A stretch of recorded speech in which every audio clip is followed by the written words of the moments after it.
குருவே சரணம். ஒரு சில கோவில்களுக்கு செல்லும்போது நம்ம எதுக்கு அங்கே போகிறோம்னு தெரியாமல் நம்ம போவோம். ஒரு சில பேர் வந்து இந்த கோவிலுக்கு போங்கன்னு சொல்லியிருந்திருப்பாங்க. அதுபடி போயிருந்திருப்போம். ஸோ எனக்கு தெரிந்த ஒரு சில கோவில்கள் என்னென்ன விசேஷங்கள் அங்கே செல்வதனால் அப்படின்னு நான் சொல்கிறேன். நோட் பண்ணிக்கங்க.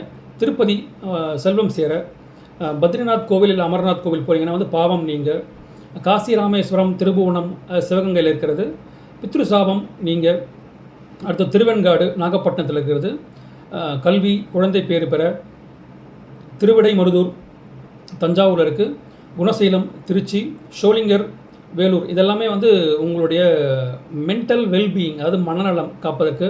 திருக்கடையூர் நாகப்பட்டினம் இருக்குது. இது வந்து மாங்கல்ய பலம் இல்லை நீண்ட ஆயுள் பெற.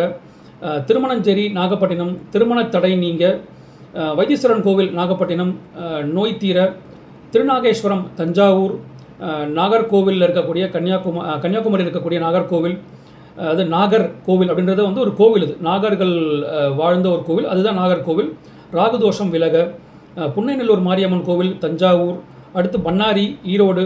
குடும்ப பிரச்சனை தீர்வதற்கு, அதாவது கணவன் மனைவிக்குள்ளே வந்து எப்போ பார்த்தாலும் சண்டை வந்துகிட்டே இருக்குன்னா அங்கே போகலாம். சமயபுரம் திருச்சி மாங்கல்ய பலம் காக்க, அப்புறம் வந்து உங்களோட இன்ட்யூஷன் கெப்பாசிட்டி அதிகமாகணும்னு அங்கே போகலாம். திருநள்ளாறு புதுச்சேரி சனிதோஷம் மற்றும் துயரம் போக்க.